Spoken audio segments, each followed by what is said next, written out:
2차 세계대전 이후에 미국과 함께 세계를 양분하면서 치열한 패권 경쟁을 벌였던 강대국이 바로 소련이죠. 그러니까 이 나라는 그 모스크바를 심장부로 한 소비에트 사회주의 공화국 연방, 즉 15개 사회주의 국가의 연합으로 아주 막강한 영향력을 자랑하고 있었습니다. 지구상 육지 면적의 6분의 1을 차지할 만큼 거대한 제국으로 광활한 영토를 가지고 있었습니다.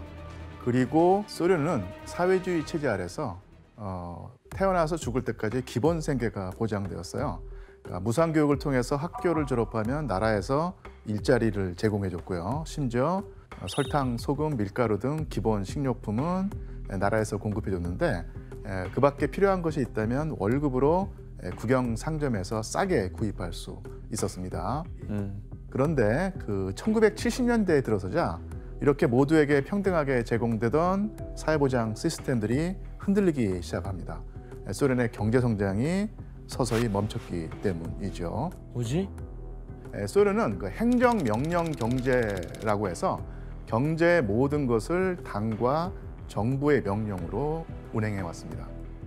소비자의 수요를 그때그때 반영해야 될 그런 그 사업까지 일괄적으로 정부가 통제하다 보니까 성장률이 제자리 걸음을 하면서 이른바 경제 침체기에 들어서게 된 것입니다. 식량이 거의 동이 났고요. 이 판매대는 아주 주로 텅 비어 있었습니다. 사람들은 그나마 남아있는 물건을 사려고 수십 미터씩, 어떤 경우는 수백 미터씩 줄을 서야 했고요. 서민은 빈곤과 굶주림에 시달리고 있었습니다. 이렇게 그 소련이 경제 침체에 시달리던 1985년에 최연소로 소련 공산당 서기장에 올라선 인물이 있습니다. 누구였을까요? 고르바초프죠. 예, 맞습니다. 예. 고르바초프. 바로 소련의 15개 공화국을 이끄는 최고 권력자 미하일 고르바초프였습니다. 당시 54세였던 고르바초프는 소련의 위기를 해결하기 위해서 서기장에 오르자마자 특단의 조치를 내렸습니다. 시장을 개방하는 거죠. 예. 그간 소련을 이끌어왔던 낡은 체제와 시스템을 바꾸는 개혁의 칼을 빼들기로 한 것이죠. 그 가운데 개혁의 핵심이라고 할 수 있는 정책이 한 가지 있습니다. 페리스트로이카. 이 고르바초프가 발표한 페리스트로이카란 재건, 개조라는 뜻으로 중앙에서 경제를 통제하는 시스템을 완화한다는 것이 그 골자였습니다. 이제부터 각 기업이 이윤을 창출하더라도 이전처럼 국가에 바치지 않고 기업의 수익으로 운용할 수 있도록 허락하기도 했죠. 이 사회주의에서 가장 중요한 게 사유재산을 허용하지 않는 것이었는데요. 네. 기존의 경직된 사회주의 원칙에서 벗어나는 아주 파격적인 정책을 시도한 셈입니다. 일리아 씨, 그러면 이렇게 자본주의에 대한 인식이 부족한 상태에서 고르바초프가 개혁개방 정책을 추진했으니까 사람들은 좀 많이 혼란스러웠겠어요. 그렇죠. 아무래도 그러니까 체제 자체가 바뀌다 보니까 이 새로운 개념, 그러니까 내가 알아서 나의 미래를 챙겨야 한다. 나는 돈 벌고 그 돈으로 살아야 한다는 그 개념 자체가 너무 낯설었기 때문에 사람들이 그거는 많이 몰랐고 그래서 굉장히 많이 헤맸죠. 자, 그렇다면 고르바초프가 이렇게 과감한 개혁을 시도한 까닭이 있을 텐데요. 그것이 과연 뭐였을까요?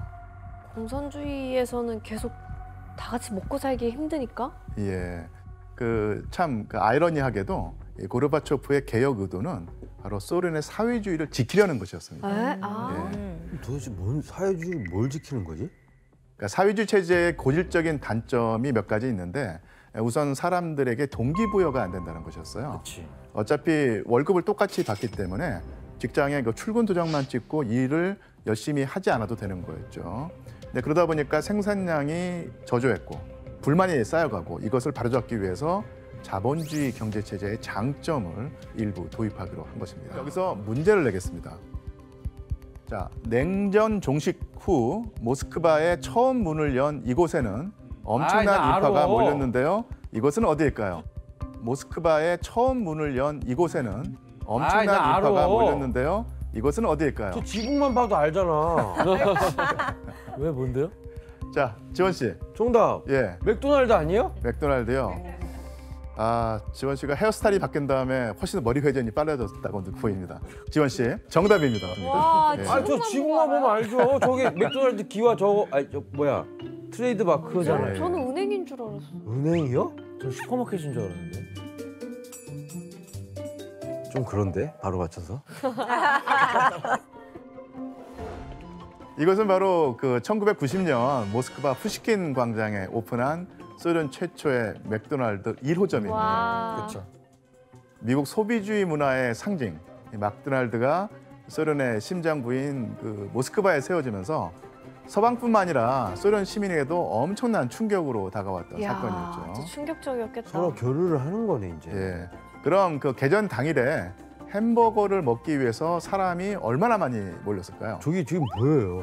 몇천 명 몰린 것 같은데요? 예, 무려 3만 명 몰렸다고. 3만 명 몰렸다고. 예. 아니 햄버거가 3만 개가 없을 텐데. 그러니까 3만 개. 와 패티를 엄청 아, 햄버거가 없었어요? 아예 없었죠, 비슷한 그냥. 것도 없어요? 와, 없었죠. 세상에. 예. 이 자본주의 맛을 보기 위해서 수많은 사람들이 밤낮으로 줄을 서가면서 자본주의 햄버거를 맛. 주문했고요. 예, 모스크바 지점이 전 세계 맥도날드를 통틀어서 매출액 1위를 차지한 적도 당연히 그랬겠네요. 많았다고 그래요. 그렇죠. 당연히. 그러니까. 교수님은 유학 시절에 맥도날드 가보셨어요? 그럼요. 저 맥도날드는 아니요, 아니잖아요. 저는 왜냐면 상페테르부르크에서 유학을 하고 있었기 때문에요. 이제 그때 처음 생겼을 때 그 꽤 비쌌거든요, 가격이. 예, 그때 가격 그 생활 그 가격에 비해서. 그런데도 사람들이 굉장히 많았고요. 또 재밌었던 건 레스토랑이라고 써야 했던 게 너무 웃겼어요. 아, 맥도날드 맥도날드가. 옆에 이렇게 레스토랑이라고 해외 브랜드라. 쓰여 있었어요. 예.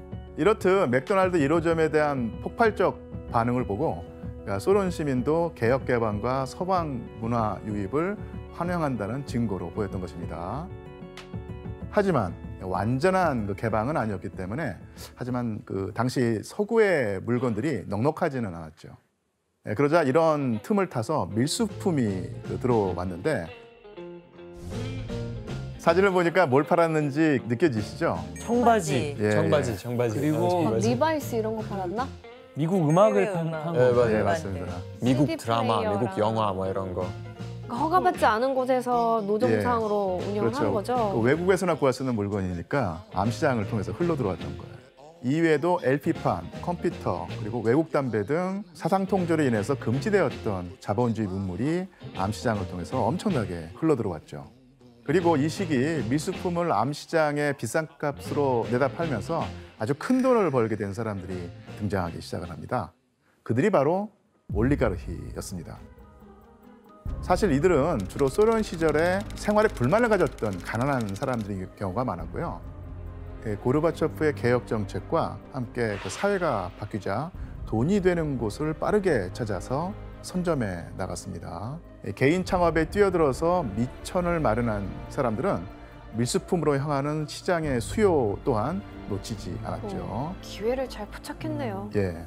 그래서 외국과 무역을 하는 기업이나 상점에 뇌물을 주고 연주를 이용하는 등 갖은 수단을 동원해서 밀수품 장사에 뛰어들었고요. 돈을 벌기 시작한 이들은 훗날 나라의 부를 장악해서 경제를 쥐고 흔드는 거대 재벌이 될 토대를 쌓아가기 시작한 셈입니다.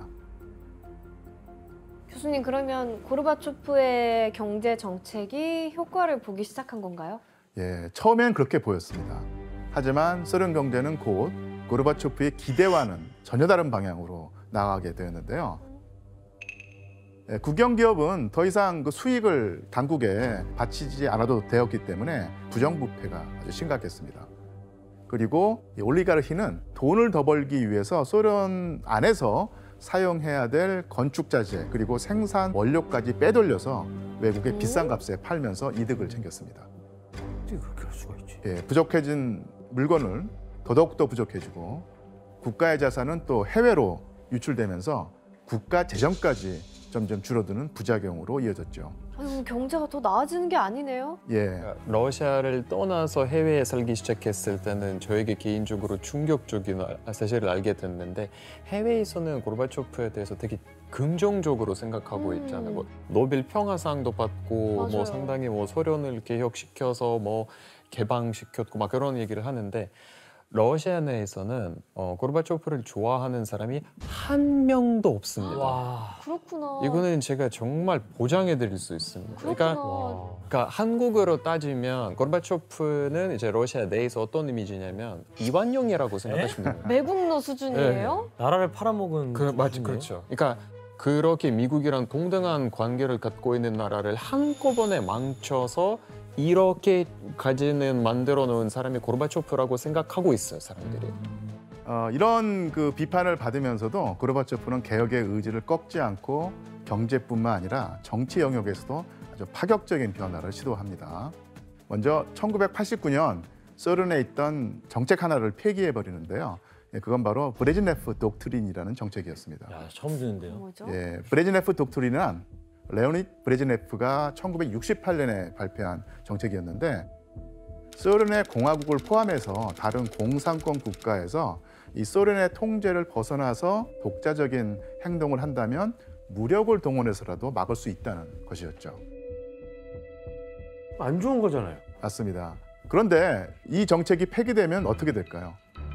다른 나라의 이탈을 막기 위해서 브레즈네프 독트린을 펼쳐왔는데 이것이 없어지면 그럼 이제 뭐 독립을 할 수도 있겠네요. 맞습니다. 그렇죠. 이 공산권 국가들이 소련의 강력했던 통제에서 벗어나려고 했겠죠. 그리고 소련 의회에도 서방의 방식을 들여오는데요. 바로 소련 최초로 대통령제를 도입한 것입니다. 그 해에 고르바초프는 소련의 그 대통령 선거를 치르고 당선이 되면서 초대 대통령이 되었습니다. 최초의 대통령이었구나. 그리고 각 연방 지도자들 역시 이전보다 더 독립적이고 큰 권한을 부여받게 되었습니다. 근데 뭔가 잘못됐을 것 같아요. 본인 의도와 상관없이.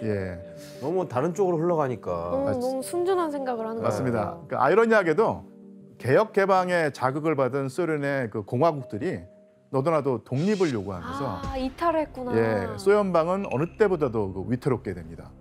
그래서 이처럼 고르바초프의 파격적인 결단은 소련의 붕괴 위기로 이어지는 결정적 계기가 되었습니다. 그리고 고르바초프에게는 또 다른 위기가 찾아오게 되는데요. 대체 어떤 일이 벌어지는 것일까요? 뭘까? 바로 1991년 8월 19일 소련의 부통령인 겐나지 야나예프란 사람이 있었는데 이 사람이 바로 긴급 기자회견을 열게 됩니다. промышленности, строительства, транспорта и связи СССР. В связи с невозможностью по состоянию 건강이 здоровья 안 좋아지셨나? исполнения Михаилом Сергеевичем Горбачевым обязанностей президента СССР, Конституции СССР, вице-президент СССР приступил к временному исполнению обязанностей президента. 진짜인가? 진짜예요? 사실 그 전날 고르바초프는 그 크림반도의 대통령 전용 별장에서 여름 휴가를 지내고 있었어요. 바로 여기서 문제 나갑니다. 휴가를 즐기던 고르바초프는 갑자기 예상치 못한 불청객을 맞게 되는데요. 무슨 일을 당했을까요? 정답. 예, 암살 지원 씨. 시도. 예, 암살 시도. 암살 시도는 너무 나갔습니다. 땡, 오답입니다. 정답. 예, 혜성 씨.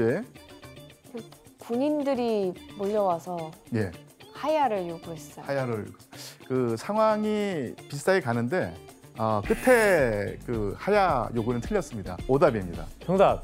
예, 이제 고르바초프 대통령이 몸이 아파서라는 이 얘기를 했잖아요. 예, 예. 그래서 아프게 합니다. 어떻게 해요?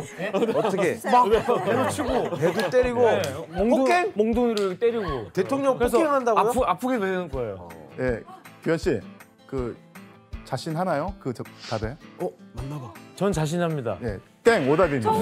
정답. 혜성 씨, 그 사람들이 와서 예, 고르바초프 그 문을 걸어 잠그고 예. 못 나오게 했어요. 혜성 씨, 정답입니다. 감금시켰어? 예, 강금, 강금이구나. 가태경금에 처했던 아프게 하는 게 낫지 않나요? 예.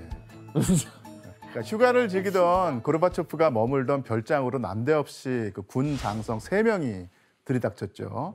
당시 이들이 나눈 대화를 통해서 확인해 보겠습니다. 네. 지원 씨와 규현 씨가 한번 적나라하게 재연을 해주겠습니다. 제가 이제 군대 군인이에요. 예. 고르바초프 씨, 우리는 국가 위기 사태를 해결하고자 혁명을 일으켰습니다. 지금 이 시간부로 정권을 부통령에게 넘기겠다는 문서에 서명해 주십시오. 뭐라고? 아침 대바람부터 쳐들어와서 무슨 헛소리요? 더 이상 개혁 정책 때문에 소련이 무너지는 꼴을 보고만 있을 수 없습니다. 빨리 서명해 주십시오. 소련은 무조건 개혁을 해야 하오. 옛날 구닥다리 사회주의 체제로는 더는 미래가 없어. 참 말로 해서는 안 되겠구만. 아프게만 하지 말아주시오. 아프게 하는 건 안 돼요. 고르바초프, 당신은 지금부터 이곳에서 한 발짝도 나갈 수 없어. 아프게만 하지 말아주시오. 너무 웃겨. 어떤 상황이 벌어졌는지 감이 잡히시죠? 네, 쿠데타를 일으킨 거네, 네, 부통이. 쿠데타였습니다.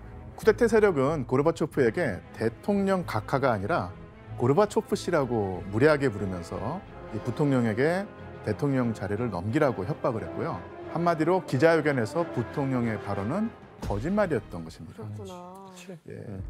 부통령을 중심으로 총리, 내무장관, 국방장관 그리고 그 유명한 KGB 의장까지 KGB. 예, 8명이 소련의 분열을 막자는 명목으로 국가 비상사태위원회를 결성했던 것입니다. 소련 내부에서의 거센 저항과 함께 전세적으로 비난까지 쏟아지는 상황에서 이 문제의 8인 국가 비상사태위원회는 어떤 선택을 했을까요? 쿠데타를 종식시켜야죠. 네, 맞습니다.